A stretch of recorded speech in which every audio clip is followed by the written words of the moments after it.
Moi, il y a des personnes que j'oublierai jamais sur cette aventure. C'est extraordinaire, c'est une aventure humaine indescriptible, c'est immense, c'est magique.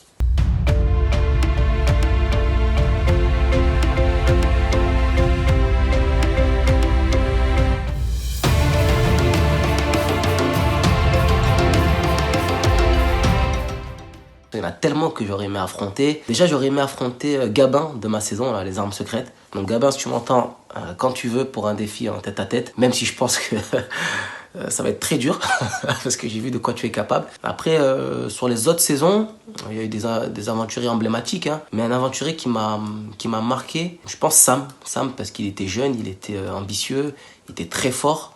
Donc Sam, moi, j'aurais bien aimé l'affronter, ouais, j'aurais bien aimé me mesurer à lui, ouais.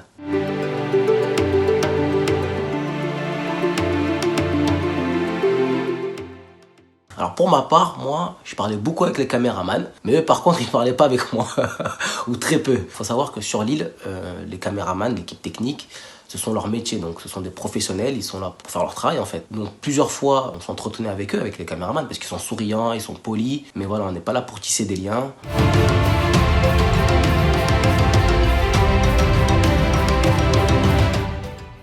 Il faut savoir que on est H24 ensemble, c'est-à-dire que on se lâche, on se dit des blagues, on apprend à se connaître. Mais il y a tellement de moments forts et drôles que je pourrais pas en choisir un. C'était des fois, on passait des journées à rigoler. Et c'est des moments que j'oublierai jamais. C'est tellement fort.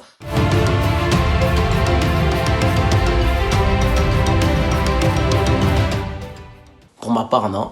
J'ai toujours pas trouvé ma dulcinée. Et après, des rapprochements, il faut savoir, dans une aventure comme celle de Koh Lanta, on se rapproche des gens. Moi, il y a des personnes que j'oublierai jamais sur cette aventure. C'est extraordinaire. C'est une aventure humaine indescriptible. C'est immense. C'est magique.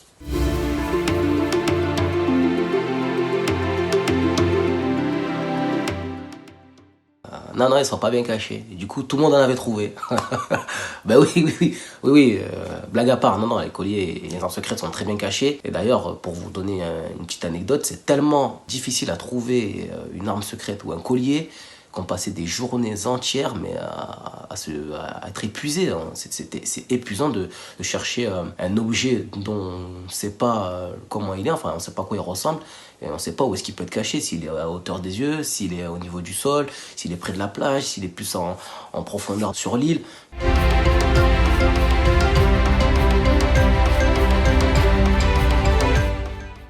Alors avant de faire Koh Lanta, je me suis pas spécialement préparé. Alors il faut dire que du jour où on m'a dit que j'allais faire Koh Lanta jusqu'au jour où on prend l'avion pour décoller, c'est un laps de temps qui est assez court, donc je me suis pas préparé, hein.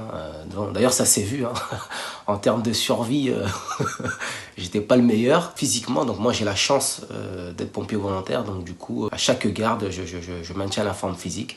C'est ce qui m'a, on va dire, un peu préparé pour l'aventure, mais sinon j'ai pas fait de réelle préparation.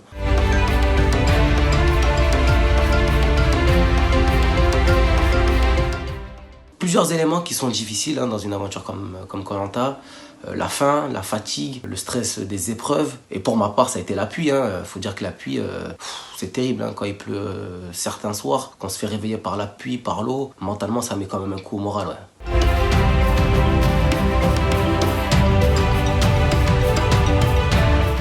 Il y a plusieurs activités qui s'offrent à nous, donc des activités vitales, hein, primordiales, comme chercher de la nourriture, donc de la noix de coco, de la canne à sucre. En parallèle, on essaie aussi de peaufiner notre camp. Par exemple, hein, on avait fait un étendoir pour les vêtements qui étaient mouillés. On remettait aussi la cabane en état, hein, parce qu'on avait un toit qui n'était pas du tout étanche, c'était une passoire. Mais il y avait aussi d'autres activités par rapport au jeu, comme chercher du bois, hein, tout le monde cherchait du bois, donc on cherchait les colliers ou des armes secrètes, hein, c'est le but du jeu, hein, tout le monde veut se protéger.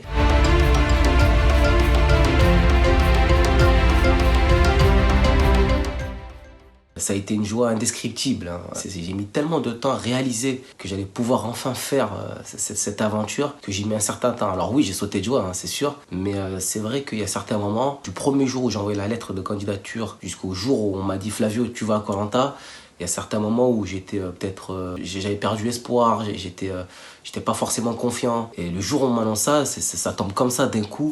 C'est merveilleux, c'est indescriptible, j'ai même pas les mots. On peut dire que c'était le Noël pour les adultes, c'était mon Noël.